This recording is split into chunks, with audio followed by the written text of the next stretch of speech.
മകൻ പോയിട്ട് 10 വർഷം. 10 വർഷം കൂടെ കൂട്ടിന് വന്ന മൈനയും പോയി. അതെ. ഷാരു മരിച്ചതിന് ശേഷം ബൈബിളിലെ ജോബിൻ്റെ പുസ്തകം പോലെ ഞാനങ്ങ് ശൂന്യമാക്കപ്പെട്ടു പോയി. അവൻ്റെ വേദന എനിക്ക് തീർത്തും ഒരു നരകമുണ്ടെങ്കിൽ അത് ഈ ഒറ്റപ്പെട്ടുള്ള ജീവിതമാണ് നരകം. അത്രമാത്രം ദയനീയമാണ് ഒറ്റപ്പെടൽ. ഷാരുവിൻ്റെ ഒറ്റപ്പെടലിൽ നിന്ന് ഞാൻ ആത്മഹത്യ ചെയ്യാണ്ട് ജീവിക്കുന്നത് ഷാരുവിന് സ്വർഗത്തിൽ വെച്ച് കാണാൻ പറ്റും എന്നുള്ളൊരു പ്രതീക്ഷയിൽ, ഷാരുവിനും ഞാനുമായിട്ട് വീണ്ടും കണ്ടുമുട്ടും എന്നുള്ളൊരു പ്രതീക്ഷയിലാണ്. എത്രയോ നല്ലതായിരുന്നു എൻ്റെ മോനെന്ന് ഇപ്പോഴത്തെ ചില കുറേ പിള്ളേരെയൊക്കെ കാണുമ്പോൾ നമ്മൾ ഓർക്കും ഷാരു എത്ര നന്നായിരുന്നു. എന്നോട് മിണ്ടണ്ടെന്ന് എനിക്ക് പറ്റില്ല, തന്നോട് മിണ്ടാൻ എനിക്ക് പറ്റില്ല. എന്നെ വിട്ടിടോ. നമസ്കാരം.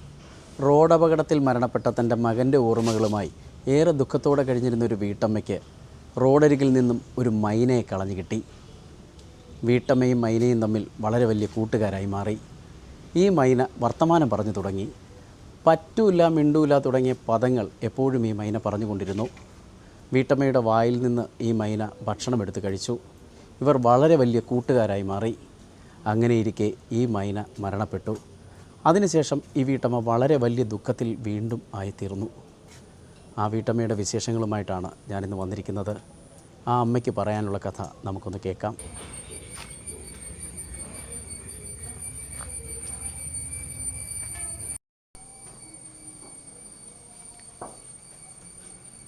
നമസ്കാരം. നമസ്കാരം. മൈനയ്ക്കൊരു പേരുണ്ടായിരുന്നു, മാധു. മാധുവായിട്ട് ഭയങ്കര സന്തോഷത്തിലാണ് ഇവിടെ കഴിഞ്ഞിരുന്നത്.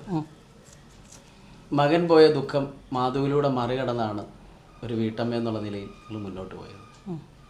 പിന്നെന്താ സംഭവിച്ചത്? ശരിക്കും ഷാരു മരിച്ചതിന് ശേഷം എന്ന് പറഞ്ഞു കഴിഞ്ഞിട്ടുണ്ടെങ്കിൽ ഞാൻ ഷാരുവിന് വേണ്ടി കലൂർ ഒരു കട തുടങ്ങിയിട്ടുണ്ടായിരുന്നു. അവിടെയാണ് നിന്നിച്ചത്. അവിടെ നിന്നാണ് എനിക്ക് മാധുവിനെ കിട്ടിയത്. മാധുവിനെ കിട്ടിക്കഴിഞ്ഞ് കഴിഞ്ഞപ്പോൾ ഇവിടെ മാധുവിനായിട്ട് കൂടി നല്ല ജീവിതമായിരുന്നു. ഇവിടെ മാധുവിൻ്റെ കൂടെ എന്ന് പറഞ്ഞു കഴിഞ്ഞിട്ടുണ്ടെങ്കിൽ ഞാനിവിടെ വരുമ്പോൾ എന്തോ എന്നെ ചോദ്യം ചെയ്യാൻ ആളുള്ളത് പോലെ ആയിരുന്നു മാധു. താമസിച്ച് വന്നു കഴിഞ്ഞിട്ടുണ്ടെങ്കിൽ എൻ്റെ കാലെ കൊത്തുക എന്നൊക്കെ ഉള്ളത്, അവൾ എൻ്റെ തോളയിലിരിക്കുക, എന്നോട് കുറേ നല്ല കൂട്ടായിരുന്നു. അത് കഴിഞ്ഞതിന് ശേഷം എന്ന് പറഞ്ഞു കഴിഞ്ഞിട്ടുണ്ടെങ്കിൽ ഇപ്പം മാധവും പോയി, മോനാദ്യം പോയി, ഇപ്പോൾ മാധവും പോയി കഴിഞ്ഞപ്പോഴേക്കും ഭയങ്കര ശൂന്യതയാണല്ലോ ഇപ്പോൾ, തീർത്തും ശൂന്യത. അപ്പോൾ കടയിൽ പോവും. കടയിൽ പോയി കഴിഞ്ഞാൽ ഇപ്പോൾ കടയിൽ കച്ചവടം ഭയങ്കര മോശമായതുകൊണ്ട് അവിടെ എനിക്ക് വലിയ കാര്യമായ ഇതൊന്നുമില്ല. ഞാൻ നന്നായിട്ട് തയ്ക്കും.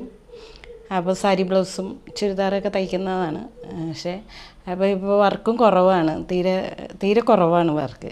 അപ്പോൾ ഒന്നും ചെയ്യാനില്ലാത്തതുകൊണ്ട് ഭയങ്കര കഷ്ടത്തിലാണ് ഇപ്പോൾ ഇത് പോയിക്കൊണ്ടിരിക്കുന്നത്. നമ്മളിതുവരെ പേര് പറഞ്ഞില്ല. പേര് ഏതാ കടയുടേതാണ്? എൻ്റെ പേര് മെറ്റിൽഡ എന്നാണ്. മെറ്റിൽഡ.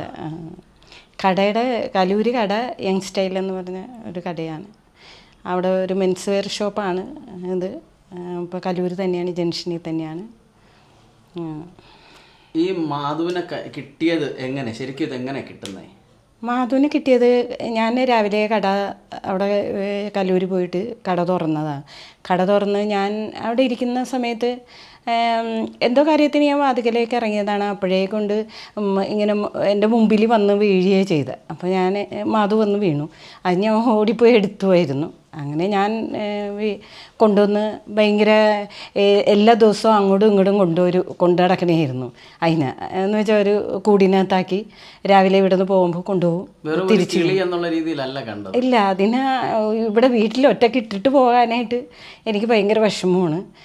ഷാരു മരിച്ചിട്ടാണെങ്കിൽ തന്നെ ഞാൻ 2019 ഈ കട്ടൗട്ട് എന്ന് പറഞ്ഞൊരു സാധനം ഇങ്ങനെ വെച്ചത്. അത് ആരുടെ ഐഡിയ അല്ല, എൻ്റെ മാത്രം സ്വന്തം ഐഡിയയിലാണ് ഞാൻ ഈ കട്ടൗട്ട് വെച്ചത്. അപ്പോൾ ഈ കട്ടൗട്ട് വെച്ച് കഴിഞ്ഞപ്പോഴേക്കും ഷാരു ഇതിനകത്തുണ്ടെന്നുള്ള ഒരു ഇതിലാണ് 2019 അത് വെച്ചത്. 2015 ഷാരു മരിച്ചത്. 2019 ഈ കട്ടൗട്ട് വെച്ചതിന് ശേഷം ഷാരു മരിച്ചിട്ട് ഒരന്തി പോലും പുറത്തെ ഒരു സ്ഥലത്തും പോയി നിന്നിട്ടില്ല. കട്ടൗട്ട് വെച്ചിട്ട് തീർത്തും പോയി നിന്നിട്ടില്ല. എന്ന് വെച്ചാൽ ഷാരു ഇവിടെ ഉണ്ടെന്ന്, അവന് ആരോടും മിണ്ടാനും പറയാനും ഇല്ലല്ലോ എന്നുള്ള ഒരു ഇതായിരുന്നു. പിന്നെ എൻ്റെ എല്ലാ കാര്യങ്ങളും ഞാൻ ഒരു ദിവസത്തിലുള്ള എല്ലാ കാര്യങ്ങളും വീട്ടിൽ വരുമ്പോഴേക്കും ഞാൻ ഇവനോട് സംസാരിക്കും. രാവിലെ പോകുമ്പോഴും ഞാൻ ഇവനോട് സംസാരിക്കും. അങ്ങനെയായിരുന്നു. കട്ടൗട്ട് വെച്ച് മകൻ പോയപ്പോൾ ആ വന്ന ഒറ്റപ്പെടൽ മറികടക്കാൻ വേണ്ടിയിട്ടാണ് ഇങ്ങനെ ഒരു കട്ടൗട്ട് വെച്ചത്. എനിക്കെന്തോ ഒരു പെട്ടെന്നൊരു ദിവസം എനിക്ക് അങ്ങനെ തോന്നി, ഇങ്ങനെ ഒരു കാര്യം ചെയ്യണമെന്ന് തോന്നി. അതൊരു അവൻ്റെ ഒരു 4ാമത്തെ ആണ്ടായിരുന്നു. അപ്പോൾ അന്നേരം എനിക്കിങ്ങനെ ഒരു കാര്യം ചെയ്യണമെന്ന് തോന്നി. ഞാനങ്ങനെ തന്നെ എനിക്ക് കടയിലൊരു ഇതുണ്ട്, അപ്പോൾ അവനോട് പറഞ്ഞു ഇങ്ങനെ ഒരു ഫ്ലക്സ് അടിപ്പിക്കാൻ പറഞ്ഞു. ഫ്ലക്സ് അടിപ്പിച്ചു. ഞങ്ങൾ തന്നെയാണ് ഇത് ഇങ്ങനെ ഒരു ഇത് സ്പോഞ്ച് ഫോമിലേക്ക് ഇങ്ങനെ ഇത് ചെയ്തത്. അപ്പോൾ അത് അങ്ങനെ ആക്കി കഴിഞ്ഞപ്പോഴേക്കും എനിക്ക് ഭയങ്കര ഇഷ്ടമായി ഇങ്ങനെ അതിങ്ങനെ ഇരിക്കുന്നത് കാണാനായിട്ട്. അതുകൊണ്ട് തീർത്തും ഒരു തോന്നലുണ്ട്. അവൻ പേരെന്തായിരുന്നു? സെബാസ്റ്റ്യൻ ഷാരൂൺ.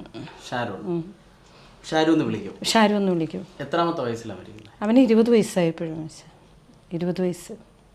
ഇപ്പോൾ ഉണ്ടായിരുന്നെങ്കിൽ 30 വയസ്സാവുമായിരുന്നു. 10 വർഷമാണ്. ഈ വർഷം 10 വർഷം. ഇതിന് ശേഷം സമാധാനമായി എത്തി തന്നുകൊണ്ടിരുന്നത് മാധുവായിരുന്നു. മാധുവിനെ മൈനയായിട്ടാണോ കണ്ടത്, മകനായിട്ടാണോ കണ്ടത്? ഞാൻ മാധുവിനെ ശരിക്കും അത് ഇവിടെ വന്ന എല്ലാ ആൾക്കാരും കൂടി, ഇവിടെ വന്ന ആൾക്കാർ, പുറത്തുനിന്ന് വന്ന ആൾക്കാരുണ്ട്. അപ്പോൾ ഇവിടെ വന്നു കഴിയുമ്പോൾ ആരെങ്കിലുമൊക്കെ എൻ്റെ ഫ്രണ്ട്സ് ആരെങ്കിലും ഇങ്ങനെ കയറി വരുമ്പോഴേക്കും ഷാരുവിൻ്റെ കട്ടൗട്ട് കാണും. കട്ടൗട്ട് കാണുന്നതിനോടൊപ്പം തന്നെ മാധുവിനെ കാണും. അപ്പോൾ വന്ന ആൾക്കാരെ ഷാരു എങ്ങനെയായിരുന്നു, ഭയങ്കരമായിട്ട് വെൽക്കം ചെയ്യുമായിരുന്നു. എന്ന് പറഞ്ഞാൽ എനിക്ക് വന്ന ആൾക്കാരെ ഒരു ഇത് തോന്നണമെങ്കിൽ മാധു അവരുടെ തോളിലും കയറിയിരിക്കും. അപ്പോൾ അങ്ങനെ തോളിൽ അങ്ങനെ കയറി ഇരിക്കുമ്പോഴേക്കും അവരോട് ഭയങ്കര കമ്പനിയാവും. ചില ആൾക്കാരോട് ഭയങ്കര കമ്പനിയാവും. അപ്പോൾ അങ്ങനെ കമ്പനിയാവണ ഒരു ഇത് കൊണ്ടിട്ട് പിന്നെ ചിലരൊക്കെ എന്നോട് അത്ര നല്ല ബന്ധമുള്ള ആൾക്കാരൊക്കെ പറയും അത് ഷാരുവിൻ്റെ ആത്മാവാണെന്ന് പറയും. മനസ്സിലായോ? അത് അവരുടെ ആത്മാവാണ് കേട്ടോ, അത് അവൻ്റെ ആത്മാവാണെന്ന് പറയും. അങ്ങനെ ഫീൽ ചെയ്തിട്ടുണ്ടെന്നുള്ളത് എന്ന് പറഞ്ഞു കഴിഞ്ഞിട്ടുണ്ടെങ്കിൽ ഷാരു ജീവിച്ചിരുന്ന കാലത്ത് ഷാരു എൻ്റെ മടിയിൽ തലവെച്ച് കിടക്കും. പിന്നെ ഞങ്ങൾ ഒന്നിച്ച് തിന്നാനത് എല്ലാ സ്ഥലത്തും ഷാരു ഒന്നിച്ചായിരുന്നു. ഇത് മാധു വന്നു കഴിഞ്ഞപ്പോഴും ഞാനിവിടെ ഉണ്ടെങ്കിൽ അവളിങ്ങനെ ഫ്രീ ആയിട്ട് ഈ പെരടകത്ത് പറന്ന് നടക്കണല്ലേ, കൂട്ടിലേക്ക് ഇടുന്ന ഇതില്ലല്ലോ. അപ്പം ഞാൻ എവിടെ എങ്ങോട്ട് പോയാലും അവൾ എൻ്റെ തോളയിൽ ഇരുന്നിട്ട് വരും. ഞാൻ ഇരുന്ന ഞാൻ ആദ്യമൊക്കെ ആ കടയിൽ പോകുമ്പോൾ കൊണ്ടുപോയിക്കൊണ്ടിരുന്നത് അവൾക്ക് ഒരു കൂടുണ്ടായിരുന്നു. ആ കൂട്ടിനകത്താണ് കൊണ്ടുപോയി. അങ്ങോട്ടും കൂട്ടിനകത്ത് കൊണ്ടുപോയി, ഇങ്ങോട്ടും കൂട്ടിനകത്ത് കൊണ്ടുപോയി. ഇവിടെ കൊണ്ടുവന്ന് കഴിയുമ്പോൾ അവളെ തുറന്നു വിടും. അങ്ങനെയായിരുന്നു. അപ്പോൾ ഇവിടെ പിന്നെ കുറച്ച് നാളൊക്കെ കഴിഞ്ഞപ്പോഴേക്കും മാധുവിനെ ഇവിടെ തുറന്നു വിട്ടിട്ടാണ് പോണത്. കൂട്ടിലിട്ടിട്ട് പോകില്ല. അവൾ രാത്രിയിൽ കിടക്കാൻ വേണ്ടി മാത്രമേ കൂട്ടിൽ ഇത് ചെയ്യുള്ളൂ. അവൾ കുറേയൊക്കെ എൻ്റെ കൂടെ വന്ന് കിടക്കും. എൻ്റെ കൂടെ വരും. എൻ്റെ ബെഡ്റൂമിൽ അവളെ കയറ്റില്ലെങ്കിൽ അവൾ നമ്മളെ കൊത്തും. അങ്ങനെ ഭയങ്കര ഒച്ചയുണ്ടാക്കും. പിന്നെ ലൈറ്റ് ഓഫ് ചെയ്യുമ്പോഴാണ് അവളുടെ കൂട്ടിൽ കിടക്കുകയുള്ളൂ. അല്ലെങ്കിൽ അവൾ കൂട്ടി കിടക്കാറില്ല. അങ്ങനെയാണ്. വീട്ടിലൊരാൾ അനക്കും എന്നുള്ള രീതിയിൽ ഭയങ്കര തീർച്ചയായിട്ടും. എന്ന് വെച്ചാൽ കാരണം ഷാരു ഇപ്പം ഞാനും ഷാരുവായിട്ട് വർത്താനം പറയണ പോലെ ഞാൻ പിന്നെ അവളോടും വർത്താനം പറയുമായിരുന്നു. സംസാരിച്ചു തുടങ്ങിയത് എത്ര കാലത്തിന് ശേഷമാണ്? അവൾ വന്നിട്ട് ഒരു വർഷം ആകുന്നതിന് മുമ്പ് തന്നെ അവൾ സംസാരിക്കുമായിരുന്നു. എന്തൊക്കെ പറയുമായിരുന്നു? സംസാരിക്കണതെന്ന് പറഞ്ഞാൽ ഞാനിപ്പോൾ താമസിച്ചാണ് വന്നെങ്കിൽ എൻ്റെ ഓരോ കാലയിലും നടന്ന് കൊത്തും. ഹേ എന്നും പറഞ്ഞിങ്ങനെ ചോദിക്കും.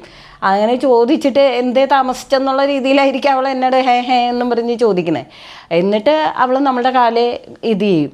അവൾ റൂമിലേക്ക് കയറ്റിയില്ലെങ്കിൽ ഇല്ല പറ്റില്ലെന്നൊക്കെ നമ്മളോട് പറയാം. മിണ്ടൂല എന്ന് പറയും. ഇല്ല മിണ്ടൂല എന്നൊക്കെ നമ്മളോട് ഇങ്ങനെ പറയും.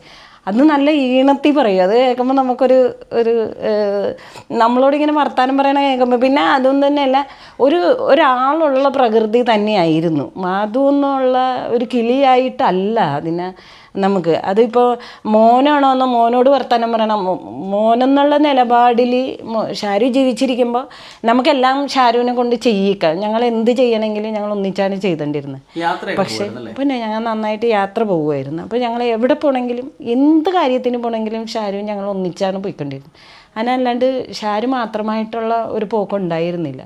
ഇത് ഷാരുവിൻ്റെ മരണം എന്ന് പറഞ്ഞു കഴിഞ്ഞിട്ടുണ്ടെങ്കിൽ ഈ അവൻ്റെ പപ്പയുടെ ഒരു റിലേഷൻ മരിച്ചിട്ട് അത് ഞാൻ അറിയാതെ പപ്പ വിളിച്ചപ്പോൾ അങ്ങനെ പോയതാണ്. അതുകൊണ്ടാണ് അത് എന്നോട് തലേ ദിവസം എന്നോട് ചോദിച്ചായിരുന്നു, ഇങ്ങനെ പോകണുണ്ടോ എന്ന് ചോദിച്ചായിരുന്നു. അപ്പോൾ ഞാൻ ഇല്ല എന്ന് പറയുകയും ചെയ്തു. പക്ഷേ പുള്ളിക്കാരൻ നിർബന്ധിച്ച് വിളിച്ചപ്പോഴേക്കും അവൻ അങ്ങനെ പോവുകയും ചെയ്തു പപ്പയുടെ കൂടെ. ഞാൻ എങ്ങനെ ഞങ്ങൾ ഡിവോഴ്സ് ആണെങ്കിൽ കൂടി പപ്പയുടെ കൂടെ പോകുന്ന കാര്യത്തിനോ അല്ലെങ്കിൽ എന്തെങ്കിലും കാര്യങ്ങൾക്ക് ഞാനങ്ങനെ വിലക്ക് ഒരിക്കലും കൽപ്പിച്ചിരുന്നില്ല. അവർ അപ്പനും മോനുമാണ്, എന്നും അവരും അപ്പനും മോനും തന്നെയാണ്. അത് കാരണം അങ്ങനെ ഒരു വിലക്ക് കൽപ്പിച്ചിരുന്നില്ല. അപ്പോൾ അവർ തമ്മിൽ സംസാരിക്കുമായിരുന്നു. എന്തെങ്കിലുമൊക്കെ എവിടെയെങ്കിലും ഇങ്ങനെയുള്ള മരിപ്പിനും വിളിച്ചിട്ട് പോകേണ്ട ആവശ്യം ഉണ്ടായിരുന്നില്ല. പക്ഷേ ഈ ഒരു കാര്യം ഞാനിങ്ങനെ അവനെ വിളിച്ചിട്ട് പോകണത് അവൻ ആ വഴി പോകുകയാണെന്നുണ്ടെങ്കിൽ ഞാൻ പോയില്ലായിരുന്നെങ്കിൽ ഞാൻ കുറച്ച് പ്രാർത്ഥനയോട് അവനൊരു പ്രാർത്ഥനയുടെ ദൈവത്തിൻ്റെ ഒരു സംരക്ഷണം തീർത്തു വെക്കുമായിരുന്നു. ദൈവിക സംരക്ഷണം നമ്മൾ പ്രാർത്ഥനയിലൂടെ നമ്മൾ ചെയ്തു വെക്കുമായിരുന്നു. പക്ഷേ അത് അവനങ്ങനെ പോണ വിവരം എനിക്കറിയില്ലായിരുന്നു. അതുകൊണ്ടാണ് അവന് ഈ അപകടം ഉണ്ടായതെന്ന് വിശ്വസിക്കുന്ന ഒരാളാണ് ഞാൻ. എന്ന് വെച്ചാൽ അതെ, അവന് പ്രാർത്ഥനയുടെ ഒരു സംരക്ഷണം ഉണ്ടായില്ല. പ്രത്യേകിച്ച് എരമല്ലൂർ ഹൈവേ എന്നൊക്കെ പറഞ്ഞു കഴിഞ്ഞിട്ടുണ്ടെങ്കിൽ ഞങ്ങളുടെ പട്ടണക്കാട് എരമല്ലൂർ ചേർത്തല ഹൈവേ ഭയങ്കര ഡേഞ്ചറാണ്. ആ വഴി അവന് ഏതെങ്കിലും കാരണവശാലും ഒറ്റക്ക് പോയിട്ടില്ല. അവനങ്ങനെ പോകുവാണെങ്കിൽ തന്നെ ഞാൻ ഒരു ദൈവത്തിൻ്റെ ഒരു തിരുഹൃദയ പിന്നെ എന്താ ദൈവത്തിൻ്റെ തിരുരക്തത്തിൻ്റെ ഒരു സംരക്ഷണം ഞാൻ ഇത് ചെയ്യുമായിരുന്നു, ഒരു പ്രാർത്ഥന ഇത് ചെയ്യുമായിരുന്നു. പക്ഷേ ഇത് ഞാൻ അറിഞ്ഞിരുന്നില്ല. അവൻ ആ റൂട്ട് വഴി പോകണേ. ഞങ്ങൾ രണ്ടുപേരും ഒന്നിച്ച് പോകുമ്പോഴാണെങ്കിലും ഞങ്ങൾക്കൊരു പ്രാർത്ഥന ഉണ്ടാവും ആ വഴി പോയാൽ. എന്ന് വെച്ചാൽ ഞങ്ങൾക്കൊരു ഇച്ചിരി പേടിയുള്ള റോഡാണ് ആ ഹൈവേ. പക്ഷേ അതങ്ങനെ അന്ന് പോയത് ഞാൻ അറിഞ്ഞില്ല. അത് കാരണം അതിൻ്റെ ഒരു വിഷമം എനിക്ക് നന്നായിട്ടുണ്ട്. ശരിക്കും മകൻ പോയി എന്നുള്ളത് അറിഞ്ഞ് ഇത്രയും പിന്നീട് മരണം അറിയുന്നു, ഇത് ചടങ്ങുകളെല്ലാം കഴിഞ്ഞു ഒറ്റപ്പെട്ട് നിൽക്കുമ്പോൾ ഇങ്ങനെ അപ്രതീക്ഷിതമായിട്ട് കിട്ടിയതാണ് ഈ മൈനയെ. മൈനയ്ക്ക് പേരിട്ട് വളർത്തുന്നു. മാധു എന്നുള്ള പേരിട്ടതാരാ? ഞാൻ തന്നെ. ഈ വിളിക്കുമ്പോൾ ഇത് വിളി കേൾക്കുമായിരുന്നു? പിന്നെ അവളെവിടെയാണെങ്കിലും മാധു എന്ന് വിളിച്ചു കഴിഞ്ഞിട്ടുണ്ടെങ്കിൽ അവളെവിടെയാണെങ്കിലും അവൾ മാറിയിട്ടുള്ളത് ഇതില്ല. പിന്നെ ഞാനിങ്ങനെ വിരൽ ചൂണ്ടി ഇങ്ങനെ പേടിപ്പിക്കുമെന്നൊക്കെ ഉള്ളത് മാത്രമേ ഉള്ളൂ. അവൾ വരും, നമ്മുടെ തോളത്തുനിന്ന് തന്നെയാണല്ലേ ഇത് ചെയ്യണത്. ഇതിനെന്തൊക്കെ ഭക്ഷണം കൊടുക്കുമായിരുന്നു? ഭക്ഷണമാണ് അവൾ എല്ലാവരും ഇത് കഴിഞ്ഞപ്പോഴാണ് നമ്മളുടെ വീട്ടിൽ ഇങ്ങനെ ഒരു കിളി ഉണ്ടെന്നോ അല്ലെങ്കിൽ ഇങ്ങനെ ഉണ്ടെന്നുള്ള ഒരു കാര്യം ആരും അങ്ങനെ ഇത് ചെയ്തില്ല. എനിക്കാണെങ്കിൽ കിളികൾക്ക് എന്തൊക്കെ കൊടുക്കാമെന്നുള്ളതും അറിയില്ലായിരുന്നു. കിട്ടിയപ്പോൾ ഇവളിങ്ങനെ പറക്കാൻ തുടങ്ങണ പ്രായത്തിലാണ് കിട്ടിയത്. അപ്പോഴേക്കും ഞാൻ എന്താണെന്ന് പറഞ്ഞു കഴിഞ്ഞിട്ടുണ്ടെങ്കിൽ മാധുവിന് പപ്പങ്ങ മേടിക്കും, ഈന്തപ്പഴം അതൊക്കെയാണ് ബദാമൊക്കെയാണ് കൊടുക്കുമായിരുന്നു. കാരണം അവളെ ഒരു ഭയങ്കര നമ്മളെന്ത് തിന്നില്ല എങ്കിലും അവൾക്കുള്ള ഫുഡ് നല്ല ഫുഡ് ഇത് ചെയ്ത് കൊടുക്കുള്ളായിരുന്നു. അങ്ങനെ ചോറൊക്കെ ആണെങ്കിലും ഇപ്പോൾ എന്ത് സാധനമാണെങ്കിലും അവൾ അടപ്പത്തുനിന്നാണെങ്കിലും അവൾ വന്നിരുന്ന് തിന്നും. അപ്പോൾ ഇപ്പം ഞാൻ ജ്യൂസ് കുടിക്കണമെങ്കിൽ ഒരു ജ്യൂസ് ഉണ്ടാക്കി ഞാൻ കഴിക്കണമെങ്കിൽ അവൾ ആ കപ്പിനകത്ത് തലയിട്ടിട്ട് അവൾ കഴിക്കും. അല്ലാതെ കുറച്ച് വീഡിയോ ഒക്കെ എടുത്ത് വെച്ചിട്ടുണ്ട്. അങ്ങനെ പിന്നെ എൻ്റെ തോളത്തിരുന്ന് ഉറങ്ങുന്ന വീഡിയോ, എൻ്റെ കൂടെ കിടക്കാൻ വന്നങ്ങനെ വീഡിയോ, അങ്ങനെ കുറേ വീഡിയോകൾ എനിക്ക് ചില സമയത്തൊക്കെ എനിക്ക് വീഡിയോ എടുക്കണമെന്ന് തോന്നിയാൽ ഞാൻ അവളോടുകൂടി തല്ലി പിടിച്ചിട്ട് ഞാൻ ഇച്ചിരി ഒക്കെ എടുക്കും. എടുക്കാനാണെങ്കിൽ ഒരുപാട് വീഡിയോ എടുക്കാനുണ്ടാവും. പക്ഷേ ചില സമയത്തൊക്കെ എൻ്റെ മൈൻഡും കൂടി നോക്കിയിട്ട് ഞാൻ ചില സമയത്തൊക്കെ കുറച്ച് വീഡിയോ ഒക്കെ എടുത്തു. അവൾ കപ്പിൽ നിന്ന് ഇങ്ങനെ ഇത് ജ്യൂസ് കുടിക്കുന്ന വീഡിയോ ഒക്കെ എടുത്തു വെച്ചിട്ടുണ്ട്. ഈ വർത്തമാനം പറയുന്ന വീഡിയോ ഒക്കെ കിട്ടി? കുറച്ചൊക്കെ വീഡിയോ ഇത് ചെയ്യണം. പിന്നെ അവൾ എന്നെ നന്നായിട്ട് കൊത്തുന്നതുണ്ട്. അവൾക്ക് ദേഷ്യം കയറിയിട്ട് എന്നെ ഇങ്ങനെ പിടിച്ച് വെച്ച് കൊത്തുന്നതുണ്ട്. അതൊരു 10-20 മിനിറ്റ് നേരമൊക്കെ അവൾ വിടാണ്ട് പിടിച്ച് വെച്ചിട്ടുണ്ട്. വിടടി വിടടി വിടടി എന്ന് പറഞ്ഞിട്ട് അവൾ വിടാണ്ട് പിടിച്ച് വെച്ച് അവൾ എന്നെ കൊത്തിട്ടുണ്ട്. ഇല്ല, മോൻ അങ്ങനെയുള്ള ഇതൊന്നും അങ്ങനെ ഒരു കലിയുമ്പോൾ അങ്ങനെ അമ്മനോട് തല്ലി പിടിക്കുന്ന ഒരു പ്രകൃതി അവന് ഉണ്ടായിരുന്നില്ല. സ്നേഹം കൊണ്ട് ചെയ്യാലോ. ഇല്ല, അവൻ അങ്ങനെ നമ്മളോട് എന്നോട് തല്ലി പിടിച്ചിട്ടുള്ള അങ്ങനെയുള്ള കാര്യങ്ങളില്ല. അവന് വളരെ നല്ല കൊച്ചായിരുന്നു, നല്ല ആഗ്രഹങ്ങളൊക്കെ പറയുന്നതെല്ലാം സാധിച്ചു കൊടുക്കുമായിരുന്നല്ലേ? ഷാരുവിൻ്റെ ആഗ്രഹങ്ങളല്ല, ഷാരുവിന് ഉള്ളത് എനിക്ക് കിട്ടാതെ പോയ ആഗ്രഹങ്ങളാണ് ഞാൻ മകനിലൂടെ കൊടുത്തോണ്ടിരുന്നത്. അതായത് എനിക്കെന്തൊക്കെ കിട്ടണമെന്ന്, എൻ്റെ മാതാപിതാക്കളിൽ നിന്ന് എനിക്കെന്ത് കിട്ടണമെന്ന് ഞാൻ ആഗ്രഹിച്ചിട്ടുണ്ടോ അത് കിട്ടാതെ വന്നതുകൊണ്ട് ഞാൻ ആ ആഗ്രഹങ്ങളെല്ലാം ഇവനിലൂടെയാണ് നിറവേറ്റിയേക്കണം. അതായത് എൻ്റെ മോനെ ഏറ്റവും നന്നായിട്ട് അപ്പോൾ ഞാൻ പോണടുത്തൊക്കെ ഞാനിപ്പോൾ എന്തെങ്കിലും ഒരു കാര്യത്തിന് അവൻ നമുക്ക് ഒന്നിച്ച് പോകാമെന്ന് പറയുമ്പോൾ ഞാൻ അവനെ കൊണ്ടുപോകാണ്ടിരുന്നാൽ എന്നോട് എൻ്റെ ഒരു ചേച്ചി എന്നോട് പറഞ്ഞൊരു കാര്യമുണ്ട്. നമ്മൾ മാതാപിതാക്കളാണ്, നീ അമ്മയാണ്, അവൻ നിൻ്റെ കൂടെ വരാനാണ് ആഗ്രഹിക്കുന്നത്. ആ വരാൻ ആഗ്രഹിക്കുന്ന സമയത്ത് നീ അവനെ കൊണ്ടുപോകുന്നില്ല എങ്കിൽ അവൻ വേറെ പെണ്ണുങ്ങളുടെ കൂടെ പോകുന്നു. നമ്മുടെ മാതാപിതാക്കളാണ് നമ്മൾ അതൊക്കെ ചെയ്തു കൊടുക്കേണ്ടത്. അപ്പോൾ അവിടെ കാശൊന്നും നോക്കരുത്, അവൻ്റെ കൂടെ പോയിക്കൊള്ളണമെന്ന്. അങ്ങനെ ഒരു ഉപദേശം എനിക്ക് കിട്ടിയിട്ടുണ്ട് എൻ്റെ ഒരു ചേച്ചിയിൽ നിന്ന്. അപ്പോൾ അത് കാരണം അവൻ എന്തെങ്കിലും അത്യാവശ്യങ്ങളൊക്കെ ഉള്ളത് അവൻ അങ്ങനെ ഒന്നും മിസ്യൂസ് ചെയ്യുന്ന കൂട്ടത്തിലല്ലായിരുന്നു. എന്തെങ്കിലും ഇപ്പം വണ്ടി കൊടുത്താൽ ആ വണ്ടിയും കൊണ്ട് എവിടെയെങ്കിലും ചീറിപ്പാഞ്ഞ് പോകുന്ന ആ ഒരു പ്രകൃതം ഉണ്ടായിരുന്നു. ഞങ്ങൾ രണ്ടുപേരും 2 വീലറിൽ യാത്ര ചെയ്യും. ഞങ്ങൾ ഒരുപാട് ദൂരം പോയിട്ടുണ്ട്. എന്ന് വെച്ചാൽ ഒരുപാട് മൂന്നാറൊക്കെ പോയി ഞങ്ങൾ രണ്ടുപേരും കൂടി 2 വീലറിന് മൂന്നാർ പോയിട്ടുണ്ട്. പിന്നെ ഞങ്ങൾ ഓൾ ഇന്ത്യ ട്രിപ്പൊക്കെ യാത്ര ചെയ്യല്. ഇപ്പം അത് 2 വീലറിലല്ല, ഞങ്ങൾ ഓൾ ഇന്ത്യ ട്രിപ്പൊക്കെ ഞങ്ങൾ പോയിട്ടുണ്ട്. എവിടെ പോയാലും ഓരോ സാഹചര്യത്തിനനുസരിച്ച് അന്ന് ഞങ്ങൾക്ക് മറ്റേ ഇതുണ്ടായിരുന്നു, കാറുണ്ടായിരുന്നു, 2 വീലറും ഉണ്ടായിരുന്നു. അപ്പം ഞങ്ങൾ പർച്ചേസിന് പോകുമ്പോൾ തിരുപ്പൂരം ഈറോഡൊക്കെ പോകുമ്പോഴേക്കും ഞങ്ങൾ കാറിനാണ് ഇവിടെ നിന്ന് പോകുന്നത്. അവന് ഫുള്ള് അവൻ തന്നെ ഓടിക്കും. പിന്നെ കമ്പന്തേനിയൊക്കെ പോകുമ്പോഴേക്കും അവൻ തന്നെ ഫുള്ള് പർച്ചേസിനൊക്കെ എല്ലാം നല്ല മിടുക്കനായിരുന്നു. നല്ല സെലക്ഷനുള്ള സാധനങ്ങൾ നമ്മൾക്ക് കൊണ്ടുവന്ന് തുണിക്കടയിൽ. അപ്പോൾ എല്ലാം നല്ല ട്രെൻഡ് അനുസരിച്ച് സാധനങ്ങൾ കൊണ്ടുവന്ന് വരും. അതായിരുന്നു അവന്. പക്ഷേ അവൻ കടയിലെ ഡ്രസ്സല്ല കൂടുതലിരുന്നത്. ഞാൻ നല്ലോണം ഷർട്ട് തയ്ക്കും, നല്ല ആൺപിള്ളേരുടെ ഷർട്ട്. അത് ഷാരുമോന് 1 വയസ്സുള്ളപ്പോൾ മുതൽ ഷർട്ട് തയ്ക്കണത്, അവന് ഷർട്ട് ഇടുന്നത്. അപ്പോൾ ആ 1 വയസ്സുള്ളപ്പോൾ മുതൽ ഞാൻ ഷർട്ട് ഇടുമ്പോഴേക്കൊണ്ട് ഷർട്ട് അവനിടുന്നതെല്ലാം ഞാൻ തയ്ച്ചു കൊടുത്തിട്ടാണ് ഇടുന്നത്. അത് ആ 20 വയസ്സ് വരെ അവന് ഷർട്ടും അവൻ്റെ മുടി വെട്ടണത് ഞാനായിരുന്നു, ഷർട്ട് ചെയ്യണം. അവന് പുറത്തു പോയി മുടി വെട്ടിച്ച് കഴിഞ്ഞാൽ അവന് ഇഷ്ടമല്ലായിരുന്നു. അപ്പം അവൻ്റെ മുടി ഞാനാണ് വെട്ടി കൊടുത്തിരുന്നത്. അപ്പോൾ ഞാൻ നന്നായിട്ട് ഷർട്ട് തയ്ക്കും. അപ്പോൾ ഞങ്ങൾ അങ്ങനെ ഇതെല്ലാം എടുക്കാൻ പോകുമ്പോഴൊക്കെ അവന് ഞങ്ങൾക്ക് റെഡിമെയ്ഡിൻ്റെ ഷോപ്പ് ഉണ്ടെങ്കിൽ ഷർട്ട് ഞാൻ തയ്ച്ചു കൊടുക്കുന്നതായിരുന്നു ഇഷ്ടം. ഞാൻ ഇടുമായിരുന്നു. ഈ പപ്പയായിട്ട് ഡിവോഴ്സ് ആയതല്ലേ, ഇത് മോൻ്റെ എത്ര വയസ്സുള്ളപ്പോഴായിരുന്നു സംഭവിച്ചത്? അവന് 11 വയസ്സ്. എപ്പോഴെങ്കിലും ചോദിച്ചിട്ടുണ്ടോ അമ്മ എന്തിനാണ് ഇങ്ങനെ ഡിവോഴ്സ് ആയതെന്നോ? ഇല്ല,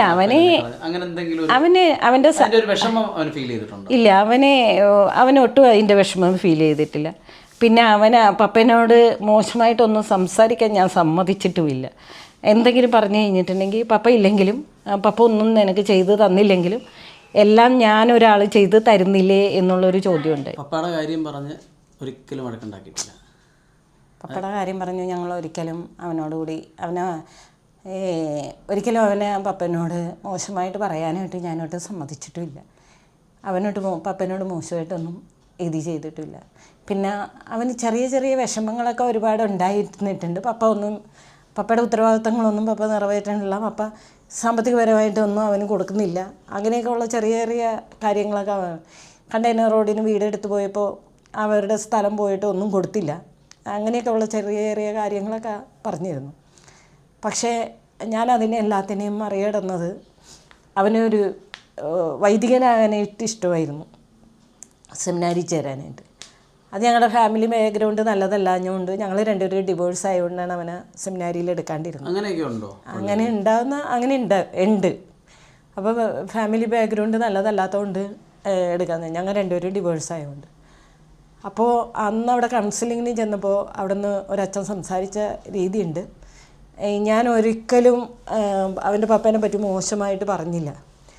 അപ്പോഴേക്കും ഷാരു പറഞ്ഞു എന്താണ് അവനൊന്നും കൊടുക്കാത്തത്. അപ്പം ഞാൻ പറയും നിനക്കത് ചിലപ്പോൾ അർഹതയില്ലാഞ്ഞ് നിനക്ക് കിട്ടാത്തത് നമുക്ക് ഭാഗ്യമില്ലാഞ്ഞിട്ടുകൊണ്ടാണ്, നമുക്ക് ചിലപ്പോൾ അത് കിട്ടാനുള്ള അർഹത ഇല്ലാഞ്ഞുകൊണ്ടായിരിക്കും എന്ന് പറഞ്ഞപ്പോൾ ആ വൈദികൻ എന്നോട് പറഞ്ഞ ഒരു കാര്യമുണ്ട്. ഒരു പിതാവിൻ്റെ സ്നേഹവും വാത്സല്യവും ലാളനയും ശിക്ഷണവും അധ്വാന ഫലവും സ്വത്തിനവകാശിയും ബ്ലഡിനവകാശിയും പാപത്തിനവകാശിയും മകനാണ്. അതൊരിക്കലും അങ്ങനെ അത് നിഷേധിക്കാൻ പാടില്ല എന്ന് പറഞ്ഞു. അപ്പോൾ മോന് കിട്ടേണ്ടത് വേറൊരാളിന് കിട്ടുന്നത് അതിനെ ന്യായീകരിക്കുന്നത് നിങ്ങൾ എന്തുകൊണ്ടാണെന്ന് അറിയില്ല, നിങ്ങളുടെ ഹസ്ബൻഡിനെ ന്യായീകരിക്കുന്നത് എന്തുകൊണ്ടാണ് അറിയില്ല എന്ന് അച്ഛൻ പറഞ്ഞായിരുന്നു എന്നോട്. അപ്പോൾ ഞാൻ അച്ഛനോട് പറഞ്ഞത് ഇന്ന് ഇവൻ്റെ തലയിരിക്കുന്ന സ്ഥലത്ത് നാളെ ഇവൻ്റെ പിടലി വരും. അപ്പോൾ ഇവൻ വലുതാവും, ഇവനെ ആരോഗ്യം വെക്കും, തൂക്കം കൂടും ഒക്കെ ആയിക്കഴിയുമ്പോൾ ഞാൻ ഈ കത്തുന്ന തീയിൽ എണ്ണ ഒഴിക്കുന്ന പോലെ അപ്പൻ്റെ 100 കുറ്റങ്ങൾ പറഞ്ഞു കൊടുത്തേണ്ടിരുന്ന നാളെ ഇവനെ അപ്പൻ്റെ തല വിട്ടു, അല്ലെങ്കിൽ അപ്പനും മോനും കൂടി അടിയാവും. ആ അടിയാവുന്ന ഒരു സമയത്ത് ഷാരുവാണ് രക്ഷപ്പെടുന്നതെങ്കിൽ ഷാരു ജയിലിലാവും. എൻ്റെ മോനാണ് രക്ഷപ്പെടുന്നതെങ്കിൽ അവൻ ജയിലിലാവും. അപ്പനാണ് അപ്പൻ്റെ കൈ കൊണ്ട് എന്തെങ്കിലും ഇവന് പറ്റിപ്പോയാൽ എനിക്ക് ഇവനും കൂടി നഷ്ടമാവും. അത് കാരണം അപ്പൻ്റെ 96 നന്മ പറഞ്ഞു കൊടുക്കുകയും 4 തിന്മ പറയാണ്ടിരിക്കുകയല്ലേ നല്ലതെന്ന് അച്ഛനോട് ഞാൻ ചോദിച്ചു.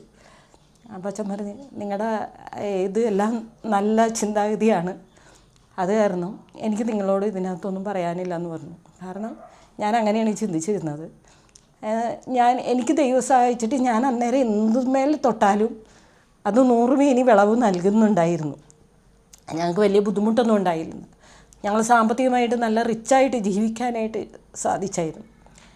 പക്ഷേ ഷാരു മരിച്ചതിന് ശേഷം ബൈബിളിലെ ജോബിൻ്റെ പുസ്തകം പോലെ ഞാനങ്ങ് ശൂന്യമാക്കപ്പെട്ടു പോയി.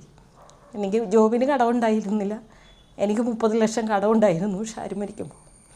അങ്ങനെ എൻ്റെ കാശെല്ലാം പോയി, ഞാനാകെ തകർന്ന് തരിപ്പണമായി പോയി.